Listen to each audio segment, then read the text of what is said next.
नमस्ते दोस्तों, आपका हमारे YouTube चैनल वाणिज्य प्लस में बहुत बहुत स्वागत है। आज हम बात करने जा रहे हैं 17 अगस्त 2021 को पीजीटी कॉमर्स में पूछे गए कुछ क्वेश्चन के बारे में। तो चलिए स्टार्ट करते हैं क्वेश्चन फर्स्ट से। जब अंशों का हरण किया जाता है तो अंश पूंजी खाता डेबिट किया जाता है। तो यहाँ पे आपका ऑप्शन हो जाता है सही, अंशों के अंकित मूल्य से। ठीक है, अंशों के अंकित मूल्य से क्या करते हैं, हम डेबिट करते हैं जब जो आपका शेयर फॉरफीचर हो जाता है। अगला देखते हैं क्वेश्चन। अगला क्वेश्चन आपका है, यदि मूल लागत 20,000 दिया है, ठीक है, मतलब प्राइम कॉस्ट कितना दिया है 20,000 और फैक्ट्री ओवरहेड दिया है 25% of prime cost and office overhead दिया है आपका 80% of factory overhead, then office cost would be.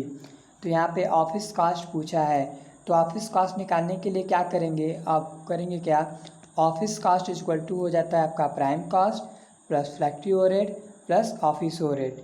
तो यहाँ पे प्राइम कॉस्ट कितना दिया हुआ है 20,000, आपका यहाँ पे फैक्ट्री ओवरहेड दिया है कितना 25% ऑफ प्राइम कॉस्ट, तो 20,000 का 25% कितना आ जाएगा 5,000। ठीक है, 20,000 5,000। और क्या दिया है कि आपका जो ऑफिस ओवरहेड है वह क्या है, फैक्ट्री ओवरहेड का 80% है, तो फैक्ट्री ओवरहेड कितना आया था 5,000, 5,000 का 80% कितना आ जाएगा 4,000।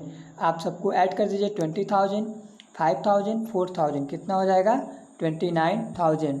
तो यहाँ पे आपका 29,000 हो जाएगा, तो ये आपका ऑप्शन बी सही है। अगला क्वेश्चन देखते हैं। अगला क्वेश्चन है आपका, सुरक्षा सीमा से तात्पर्य है, मार्जिन ऑफ सेफ्टी बताता है, किस क्या बताता है आपको, यहाँ पे आज का हो जाएगा ऑप्शन नंबर डी। ये बताता है आपका difference between actual sales and break even sales. तो यहाँ पे आपका ऑप्शन डी सही है। अगला क्वेश्चन देखते हैं, निम्नलिखित में से कौन सी कंपनी की विशेषता नहीं है, मतलब यहाँ पे कंपनी का कौन सा कैरेक्टरिस्टिक्स नहीं है। ऑप्शन आपका दे रखा है, non corporate body, artificial person, perpetual succession, separate legal existence. तो यहाँ आपका हो जाएगा ऑप्शन नंबर ए। ऑप्शन नंबर ए बिल्कुल सही है कि जो नॉन कॉर्पोरेटेड बॉडी दिया हुआ है वह यहाँ पे गलत है, जो कंपनी का कैरेक्टरिस्टिक्स नहीं है। तो यहाँ पे ऑप्शन नंबर ए सही है। अगला क्वेश्चन देखते हैं, अधिकतम आना पहले जाना, मतलब हाईएस्ट इन फर्स्ट आउट कहाँ पे यूज किया जाता है। तो यहाँ पे आपका ऑप्शन नंबर बी हो जाएगा सही, जो कि सही है। सामग्री का जब मूल्य घट रहा होता है, जब प्राइस मटेरियल का डिक्रीज होता रहता है, तो वहाँ पे हम हीफो मेथड यूज करते हैं। अगला क्वेश्चन है, यदि पूंजी दिया है कितना 50,000, दायित्व कितना है 30,000, अस्थायी संपत्ति दिया है 70,000, तो चालू संपत्ति होगी। तो यहाँ पे देखिए क्या होता है, liability is equal to assets, तो लाइबिलिटी इज टू एसेट्स होता है। तो 50,000 हो गया आपका कैपिटल प्लस 30,000 लाइबिलिटी, ये कितना हो गया आपका ये आपका लाइबिलिटी साइड का हो गया, कितना हो गया 80,000। और फिक्स एसेट दिया है कितना 70,000, तो 80,000 और 70,000 है ये। तो आपका ऑप्शन क्या हो जाएगा, 80,000 में से 70,000 माइनस कर दीजिए, आ जाएगा कितना 10,000, जो आपका सी ऑप्शन बिल्कुल सही है। अगला क्या है, the form of action which expert assistance is available to line managers is called, मतलब जो रेखीय प्रबंधकों को, मतलब जो रहते हैं आपके मतलब अथॉरिटी में, तो उनको असिस्टेंस का जो हेल्प दिया जाता है वह कौन से ऑर्गेनाइजेशन में हेल्प दिया जाता है। तो आपका ऑप्शन हो जाता है डी, बिल्कुल सही है, लाइन एंड स्टाफ ऑर्गेनाइजेशन। अगला क्वेश्चन देखते हैं। अगला आपका क्वेश्चन है, वैवाहिक आमंत्रण पत्र के मुद्रण के लिए सर्वाधिक उपयुक्त लागत लेखांकन प्रणाली, मतलब ऐसा जो फैक्ट्री है या ऐसा कोई बिजनेस है जहाँ पे वेडिंग इनविटेशन कार्ड वगैरह का छपाई होता है, तो वहाँ पे कौन सा कास्ट अकाउंटिंग यूज किया जाता है। तो यहाँ पे आपका ऑप्शन हो जाएगा option number D, job costing, उपकार लागत। अगला है इनकम टैक्स का क्वेश्चन है, एक व्यक्ति द्वारा 10% का अधिभार दिया है जहाँ उसकी कुल आय अधिक है, मतलब अगर किसी पर्सन का कितना अमाउंट अगर इनकम अर्न करता है तो उसको सरचार्जेस देने पड़ेंगे। तो यहाँ पे आपका ऑप्शन नंबर सी कितना हो जाएगा 50 लाख। ठीक है, ऑप्शन नंबर सी, यहाँ पे आपका 50 लाख आंसर हो जाएगा। अगला क्वेश्चन देखते हैं।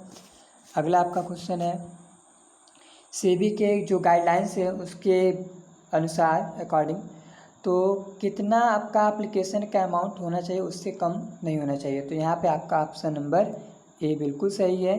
अंशों के नामित मूल्य का 10% of nominal value of share.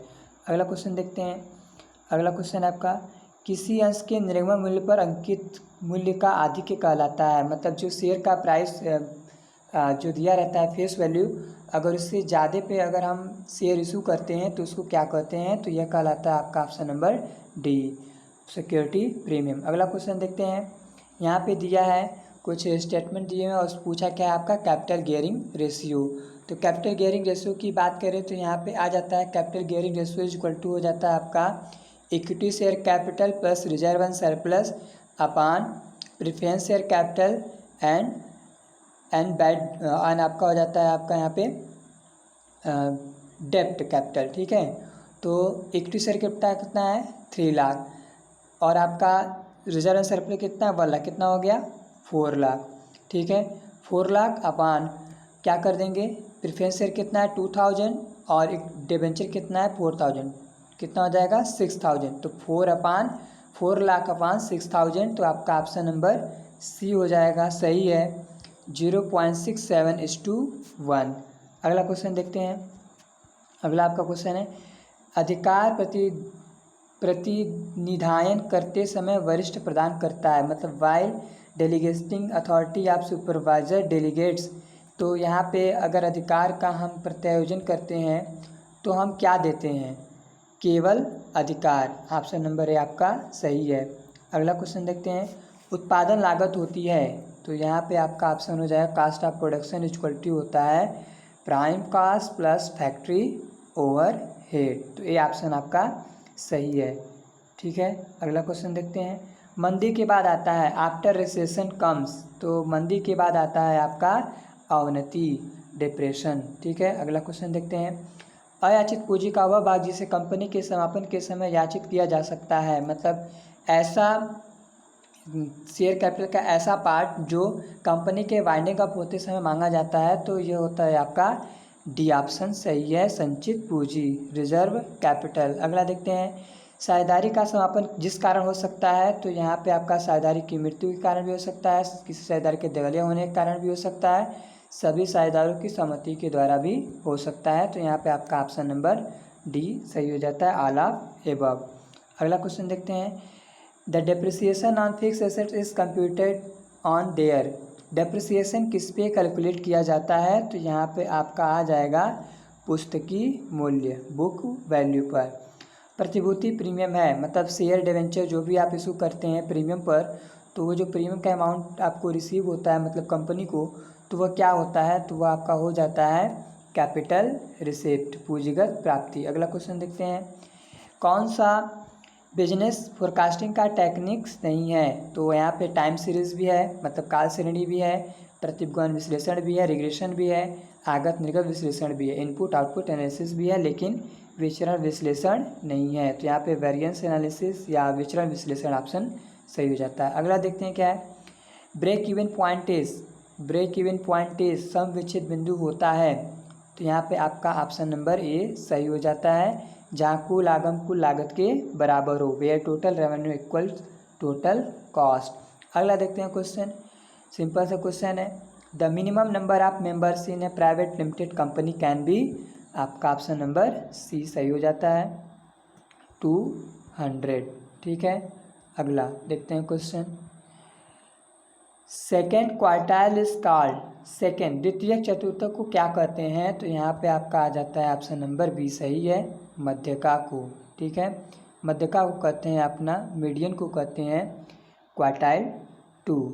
अगला देखते हैं क्वेश्चन क्या है किए गए वास्तविक व्यय से लागत का निर्धारण कहलाता है। मतलब हम एक्सपेंसेस कर चुके हैं, मतलब प्रोडक्शन का काम हो चुका है, खर्चे हो चुके हैं, तो इस तरह का जब हम अकाउंटिंग करते हैं खर्च होने आने के बाद तो उसे क्या कहते हैं, मतलब अकाउंटिंग मतलब यहाँ पे कास्ट अकाउंटिंग करते हैं तो उसे कहते हैं हिस्टोरिकल कॉस्टिंग ऐतिहासिक लागत लेखांकन। अगला देखिए क्या है in case of 3 attributes the total number of classes will be. 3 गुणों के समन्वय वर्गों की कुल संख्या होगी। तो यहाँ पे आपका ऑप्शन नंबर ए सही हो जाता है 27, मतलब 3 का क्यूब, 3 इंटू 3 इंटू 3। अगला देखते हैं क्वेश्चन क्या है। तटस्थता वक्र की विशेषता नहीं है, इंडिफरेंस कर्व का कैरेक्टरिस्टिक्स नहीं है। तो यहाँ पे आपका ऑप्शन नंबर सी हो जाता है, तटस्थता वक्र सदैव मूल बिंदु की ओर नतोदर होता है, ये गलत है। अगला देखिए, निम्नलिखित में से कौन सा प्रबंधकीय कार्य साधन और परिणाम से संबंधित है। तो यहाँ पे आपका ऑप्शन नंबर बी सही हो जाता है, नियंत्रण, कंट्रोलिंग। अगला देखिए क्वेश्चन क्या है। अगला आपका क्वेश्चन है, एक वर्ष के दौरान देश में उत्पादित वस्तुएं सेवाओं के कुल मूल्य को कहा जाता है। तो टोटल आपका जो भी एक कंट्री के अंदर जितना भी प्रोडक्शन होता है या सेवाएं दी जाती हैं, प्रोवाइड की जाती हैं, तो वो कहलाता है आपका टोटल जीडीपी। आपका ऑप्शन नंबर ए सही है। अगला क्वेश्चन देखते हैं, एक नए उत्पाद का परिचय कराने हेतु विज्ञापन पर किया गया भारी प्रारंभिक व्यय को क्या कहते हैं। ठीक है, आप प्रोडक्शन करते हैं और नया उत्पाद बनाते हैं, तो उस पर जो भी आप एडवर्टाइजमेंट का हैवी क्वांटिटी में आप एक्सपेंसेस करते हैं, तो उसे हम क्या कहते हैं।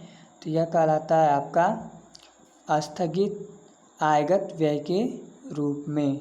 ठीक है, अगला क्वेश्चन देखते हैं, विभिन्न विभागों में विभिन्न स्तरों के लोगों के मध्य सूचना के प्रवाह को जिस रूप में न जाना जाता है, मतलब डिफरेंट टाइप्स का डिपार्टमेंट है और इसमें वहाँ पे भी कम्युनिकेशन का काम किया जाता है और साथ ही साथ कई लेवल पे विभिन्न स्तर के, मतलब डिफरेंट टाइप के यहाँ पे लेवल भी होते हैं। तो वहाँ पे कौन सा कम्युनिकेशन सिस्टम यूज किया जाता है, तो वहाँ पे कम्युनिकेशन जो टाइप होता है वह कहलाता है आपका विकर्णीय संप्रेषण, डायगोनल कम्युनिकेशन। अगला देखिए क्या है, सिंपल सा क्वेश्चन है, गत वर्ष से अभिप्राय है।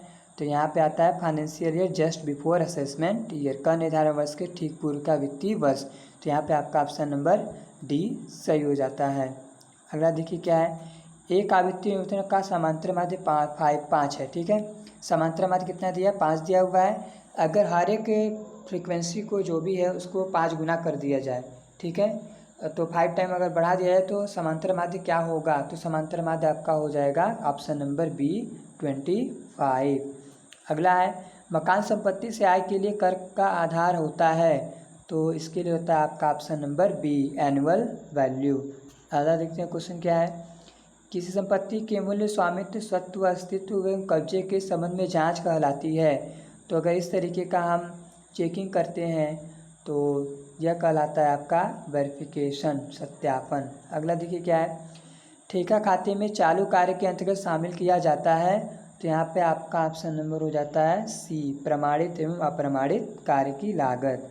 अगला देखिए क्या है, दीर्घकालीन प्रवृत्ति का मापन जिस रीति द्वारा नहीं होता है, मतलब यहाँ पे आपका secular trade can not be measured by. तो यहाँ पे आपका ऑप्शन हो जाता है option number C, weightage average method. बाकी सब से किया जाता है। अप्रेरणा का जेड सिद्धांत, Z theory of motivation propounded by. तो यहाँ पे जो ऑप्शन दिया हुआ है इन सभी ऑप्शन में से कोई भी सही नहीं है। यहाँ पे आपका हो जाता है विलियम जी आउची। विलियम जी आउची जी ने जेड थ्योरी दिया था। ठीक है, इनमें से कोई ऑप्शन आपका सही नहीं है, आपको नंबर यहाँ पे मिल जाएगा। ठीक है, अगला देखिए क्या है, कर्मचारियों की जिम्मेदारी की कैसी व्यवस्था जिसमें किसी लेन देन के प्रत्येक पहलू का अभिलेखन किसी एक व्यक्ति द्वारा नहीं किया जाता कहलाता है। मतलब कि जो भी कंपनी के इंटरनल डिपार्टमेंट है, मतलब कंपनी का जो आंतरिक भाग है, वहाँ पे जो अकाउंटिंग का काम होता है, ऐसा काम जिससे कि हर एक का काम हर एक कोई दूसरा चेक कर ले, हर एक किसी एक ही व्यक्ति को हम पूरा काम नहीं देते, तो उसे कहते हैं आंतरिक रोकथाम, इंटरनल चेक। तो आपका ऑप्शन बी नंबर सही है। अगला क्वेश्चन देखते हैं, यहाँ पे दिया हुआ है आपका कुछ दिया है यहाँ पे डाटा और पूछा क्या है आपका इकोनॉमिक ऑर्डर क्वांटिटी। तो इकोनॉमिक ऑर्डर क्वांटिटी के लिए आप क्या करेंगे, फार्मूला होता है √2as/i। ठीक है, √2as/i होता है फार्मूला। तो अगर आप फार्मूले पे रखेंगे तो देखिए क्या होता है, फार्मूला हो जाता है आपका √2as/i। तो 2 इंटू यहाँ पे क्या है, क्वांटिटी कितनी है 8000, ठीक है। 8000 इंटू 2 यस कितना है आपका यहाँ पे, पर ऑर्डर कॉस्ट कितना है 30 रुपीज़, ठीक है। अपान यहाँ पे 10, यहाँ पे सामने रखने की लागत है, ठीक है। यहाँ पे प्रत्येक इकाई की लागत कितनी है 10 रुपीज़ और इंटू 7.5%, ठीक है।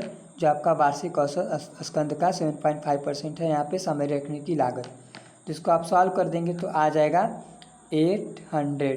तो यहाँ पे आपका डी ऑप्शन सही हो जाता है, ठीक है। डी ऑप्शन सही है, 800 यूनिट। अगला क्वेश्चन देखते हैं। लाभों की प्रत्याशा मत करो और सभी हानियों के लिए व्यवस्था कर लो, इस मान्यता का आधार है। तो ये आपका ऑप्शन नंबर ए सही हो जाता है, रूढ़िवादी परिपाटी की, ठीक है, कन्वेंशन ऑफ कन्वर्टिज्म। अगला देखते हैं क्वेश्चन क्या है, कौन सा ऑप्शन सही नहीं है। तो यहाँ पे आपका हो जाता है ऑप्शन नंबर बी, ठीक है। अगला क्वेश्चन देखते हैं। संसद अथवा किसी राज्य के विधानमंडल द्वारा पारित विशेष अधिनियम के अंतर्गत सम्मिलित कंपनी, मतलब ऐसी कंपनी जो पार्लियामेंट के जो भी है संसद की विशेष अधिनियम के द्वारा अगर वह पारित होती है, बनती है, तो उसे कहते हैं वैधानिक कंपनी, statutory company. Option number C आपका यहाँ पे सही है। अगला क्वेश्चन क्या है, 1 मार्च 2018 को प्रारंभ किए गए व्यापार की आयकर का निर्धारण जिस कर निर्धारण में होगा, तो यहाँ पे आपका ऑप्शन नंबर हो जाता है बी सही, 2018-19। अगला क्वेश्चन देखते हैं। भारत में प्राप्त या प्राप्त समझी जाने वाली आय कर योग्य होगी, तो यहाँ पे आपका ऑप्शन हो जाता है सभी करदाताओं के लिए, ऑल एसएससी। प्रत्यक्ष रूप से एक पर्यवेक्षक का निर्देश मानने वाले अधीनस्थों की संख्या कहलाती है, तो ये आपका ऑप्शन हो जाता है बी, ठीक है, स्पान ऑफ कंट्रोल, नियंत्रण का विस्तार।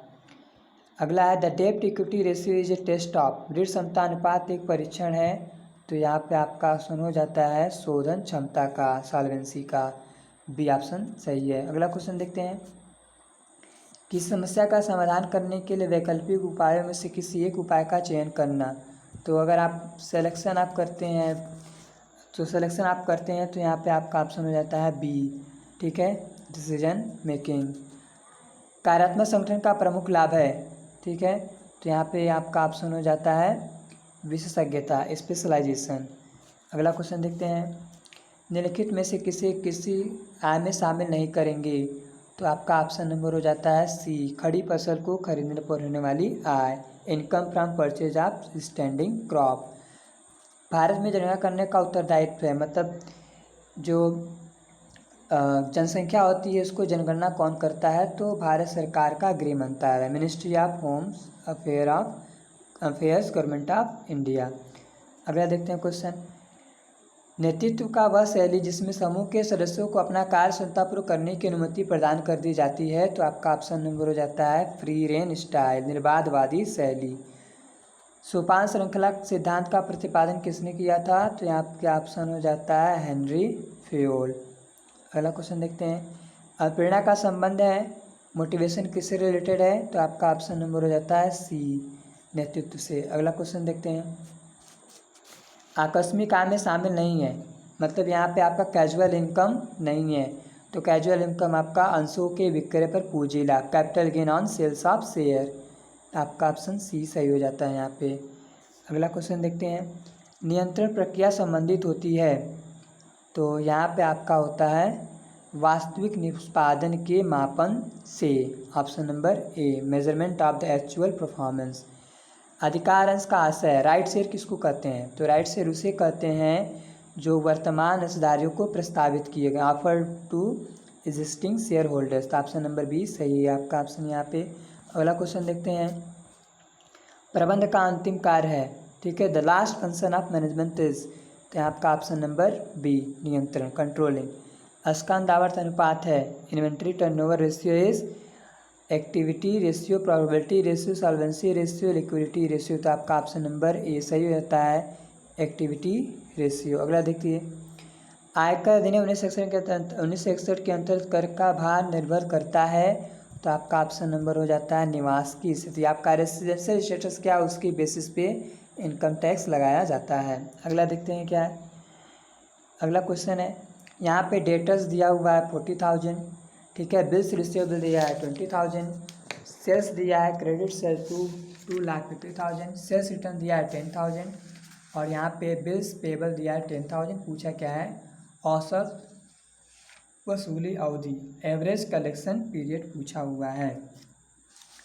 तो क्या करेंगे, देखिए यहाँ पे average collection period equal to हो जाएगा कि आपका जो डेटर्स है, debtors upon net sales into 12। तो डेटर्स आपके हो जाते हैं कितने, 40 एंड 20 कितने हो गए आपके 60,000। ठीक है, 60,000। नेट सेल्स कितना है 250 में से 10,000 माइनस कर दीजिए, 240 हो जाएगा और इंटू 12। तो इसको आप सॉल्व कर लेंगे, मतलब 60,000 अपान 2,40,000, 60,000 बटे 2,40,000 गुणे 12 कर देंगे तो आपका ऑप्शन नंबर बी सही हो जाता है। ऑप्शन नंबर बी क्या है, 3 मंथ्स। ठीक है, तो यहाँ पे 3 मंथ्स हो जाएगा एवरेज कलेक्शन पीरियड। अगला क्वेश्चन है, देनदारों के संग्रहण से, मतलब आप जो भी, तब आपसे जो भी कंपनी के डेटर्स हैं उनसे आपको वसूली मिल जाता है, पैसा मिल जाता है, तो क्या होगा, तो कुछ नहीं होगा। यहाँ पे ऑप्शन नंबर सी हो जाता है, 4 अनुपात में कोई परिवर्तन नहीं हो, कोई प्रभाव नहीं डालेगा, has no effect on current ratio. अगला देखिए क्या है, ऋण पत्रों के शोधन के पश्चात ऋण शोधन कोष खाते का शेष हस्तांतरित किया जाता है। मतलब आप शेयर ये डिबेंचर का रिडम्पशन करने के लिए अगर आप फंड बनाए थे तो आप उसका फंड से राशि देने के बाद, अमाउंट पेमेंट कर देने के बाद, रिडम्पशन करने के बाद अगर उस रिडम्पशन फंड में अगर कोई अमाउंट बचा हुआ है तो उसको आप क्या करेंगे, तो हम क्या करेंगे, कंपनी में होती क्या है कि सामान्य संचय खाते में हस्तांतरित कर देंगे, जनरल रिजर्व अकाउंट। ठीक है, transfer to general reserve account आपका ऑप्शन नंबर ए सही हो जाता है। अगला क्वेश्चन क्या है, किसी एक उत्पाद अथवा सेवा की मूल लागत की गणना करने के लिए कौन सा लागत लेखांकन यूज करते हैं। तो अगर आप किसी एक सर्विस या एक प्रोडक्ट का कॉस्ट निकालने के लिए बात करें तो यूनिट कॉस्टिंग का यूज करते हैं, ऑप्शन नंबर डी सही हो जाता है। अगला है, सकल लाभ अनुपात की गणना की जाती है। यहाँ पे ग्रॉस प्रॉफिट रेशियो पूछा हुआ है तो कैसे निकालते हैं, ऑप्शन नंबर बी हो जाता है सही, gross profit upon net sales into 100। अगला क्वेश्चन देखते हैं। अगला क्वेश्चन है आपका यहाँ पर, साझेदारी के गठन के लिए साझेदारों के मध्य लिखित अनुबंध कहलाता है। मतलब पार्टनरशिप में, फर्म में पार्टनर्स जो आपस में एक रिटन डॉक्यूमेंट तैयार करते हैं उसे क्या कहते हैं, तो कहते हैं पार्टनरशिप डीड। अगला क्वेश्चन देखते हैं। अगला क्वेश्चन है, ह्रास लेखांकन की विधि किस लेखांकन प्रमाप में बताई गई है, तो आपका ऑप्शन नंबर सी सही रहता है, अकाउंटिंग स्टैंडर्ड 6 में डेप्रिसिएशन के बारे में बताया गया है।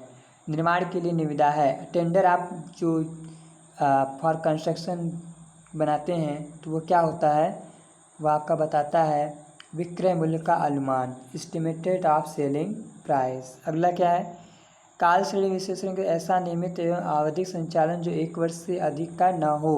मतलब टाइम सीरीज में पूछा हुआ है कि ऐसा टाइम सीरीज में आपका ऐसा मूवमेंट जो 1 साल से कम का होता है तो उसको हम क्या कहते हैं, तो उसे कहते हैं आपका सीजनल वेरिएंस। ठीक है, आपका ऑप्शन नंबर डी हो जाता है, मौसमी परिवर्तन। अगला क्वेश्चन देखिए, जितना ऊंचा अनुपात उतना ही यह पक्ष में यह उतना ही यह पक्ष में होता है, यह कथन लागू नहीं होता है। मतलब आपका ऐसा रेशियो जो हाई रहता है तो वह कंपनी के लिए बैड माना जाता है या बिजनेस के लिए बैड माना जाता है, तो आपका ऑप्शन नंबर डी हो जाता है, ऑपरेटिंग रेशियो। अगला क्वेश्चन देखते हैं, एक संगठित समूह की सभी क्रियाओं, लक्ष्य निर्धारण एवं लक्ष्य प्राप्ति को प्रभावित करने वाली प्रक्रिया को क्या कहते हैं। ठीक है, तो the process of influencing the activity of organisation group in effort towards goal setting and goal achievement in a called. तो आप क्या करते हैं कि इसके लिए आप प्लानिंग करते हैं। ठीक है, प्लानिंग, नियोजन। ठीक है, अगला क्वेश्चन देखते हैं, वह लागत जो प्रति इकाई स्थिर रहती है किंतु उत्पादन की मात्रा के साथ वह भी परिवर्तित होती रहती है, उसे क्या कहते हैं, तो ऐसा कॉस्ट जो प्रोडक्शन ज़्यादा होने पर बढ़ जाए और प्रोडक्शन कम होने पर कम हो जाए लेकिन पर यूनिट कास्ट वह सेम रहे तो उसे कहते हैं परिवर्तनशील लागत, वेरिएबल कॉस्ट। अगला क्वेश्चन देखते हैं, कौन सा लाभ मात्रा अनुपात का सूत्र नहीं है, तो आपका ऑप्शन नंबर हो जाता है D, PV ratio equal to fix cost upon BP into 100। अगला देखते हैं, परिवर्तनशील साधन की मात्रा बढ़ाने से यदि कुल उत्पादन बढ़ता है तो यह क्या कहलाता है। मतलब आपका जो फैक्टर्स हैं, वेरिएबल फैक्टर्स है, उसको आप इंक्रीज़ करते हैं कास्ट प्रोडक्शन के, और आपका उससे प्रोडक्शन भी बढ़ता है, तो यह कौन सा नियम है, कौन सा लॉ है, तो आपका हो जाता है उत्पत्ति वृद्धि नियम, लॉ ऑफ इंक्रीजिंग रिटर्न। अगला क्वेश्चन देखते हैं, किसी सामान्य उद्देश्य की पूर्ति के लिए किए जाने वाले विभिन्न क्रियाओं में सामंजस्य स्थापित करने तथा तालमेल बनाने रखने के उद्देश्य से सामूहिक प्रयत्नों में व्यवस्था करने को कहा जाता है। तो आपका ऑप्शन नंबर हो जाता है बी, समन्वय, कोऑर्डिनेशन। अगला देखते हैं क्वेश्चन, किसी समांतर माध्य के लिए विचरणों का योग होता है the sum of deviation taken from the arithmetic mean of a series is, तो आपका ऑप्शन हो जाता है ए सही, 0, 0। अगला क्वेश्चन देखते हैं, यहाँ पे दिया आपका करंट रेशो दिया है 2.5 और वर्किंग कैपिटल दिया है 90,000। अब पूछा क्या है आपका करंट रेशियो, करंट एसेट्स पूछा हुआ है। तो करंट एसेट निकालने के लिए आप क्या करेंगे कि देखिए क्या है आपका 2.5x minus 1x equal to कितना हो जाता है 90,000, ठीक है 90,000 रहता है। तो आप इसको अब जब सॉल्व करेंगे तो x का वैल्यू आ जाएगा कितना, आ जाएगा x का वैल्यू 60,000। तो ये 60,000 क्या आता है, ये आपका आता है करेंट लाइबिलिटी, ठीक है। करेंट लाइबिलिटी कितना आ जाता है 60,000। कैसे आया 2.5x माइनस एक्स, हमने x मान लिया है कि ये आपका वैल्यू हो सकता है 2.5x माइनस एक्स, ये आपका x क्या लाइबिलिटी है। तो आप इसको 2.5x minus x equal to 90,000 है, ठीक है। Current assets minus current liability equal to 90,000। तो x का वैल्यू आ जाएगा क्या 60,000। तो हमने x क्या माना है करेंट लाइबिलिटी, तो x कितना आ गया 60,000 करेंट लाइबिलिटी। तो करेंट लाइबिलिटी का कितना है 2.5 है, क्या है करेंट एसेट्स 2.5 है करेंट एसेट्स, और करेंट लाइबिलिटी कितना है x है, x का वैल्यू कितना है 60,000 और 2.5 मतलब 2.5 गुना क्या है लाइबिलिटी का, 2.5 गुना है एसेट्स है, ठीक है करंट एसेट्स। तो इसका आप 60,000 में 2.5 का मल्टीप्लाई कर देंगे तो आपका ऑप्शन नंबर सी सही हो जाता है 1,50,000, 1,50,000 रुपये, ठीक है। अगला क्वेश्चन देखते हैं, आय के मापन का आधार है the basis of income measurement is, तो आपका ऑप्शन नंबर ए सही रहता है मिलान अवधारणा। अगला क्वेश्चन देखते हैं, श्रेणी के प्रत्येक मान पर आधारित माप है, मतलब the measure based on each value of series. तो यहाँ पे आपका ऑप्शन नंबर हो जाता है बी, मानक विचलन, स्टैंडर्ड डेविएशन। अगला है मितव्ययी आदेश मात्रा की अवधारणा संबंधित है, तो इसका ऑप्शन नंबर हो जाता है बी, सामग्री के नियंत्रण की तकनीक से। किसे वैज्ञानिक प्रबंध का जनक कहा जाता है, तो आपका ऑप्शन नंबर सी हो जाता है FW टेलर। अगला क्वेश्चन देखते हैं, अगला है वह शक्ति जो किसी व्यक्ति को कार्य करने के लिए गति प्रदान करती है तो उसे क्या कहते हैं, उसे कहते हैं आपका डी ऑप्शन सही है अभिप्रेरणा। तो ये था हमारा आज का वीडियो, कैसा लगा कमेंट में ज़रूर बताइएगा। अगर आपको लगता है कि हमने कोई आंसर गलत बताया हो तो आप कमेंट सेक्शन में उसका सही आंसर दे सकते हैं, क्लैरिफिकेशन कर सकते हैं, कहीं पे डाउट हो तो अगले पार्ट में हम बनाएंगे तो सब कंप्लीट हो जाएगा यहाँ का। तो आज के लिए इतना है। तो अगर आपको अच्छा लगा हो तो इसको शेयर करिएगा, कमेंट करिएगा और हमारे चैनल को सब्सक्राइब करिएगा ताकि जब भी हम वीडियो अपलोड करें आपको इसके बारे में जानकारी होती रहे। आपका यह चैनल देखने के लिए बहुत बहुत धन्यवाद।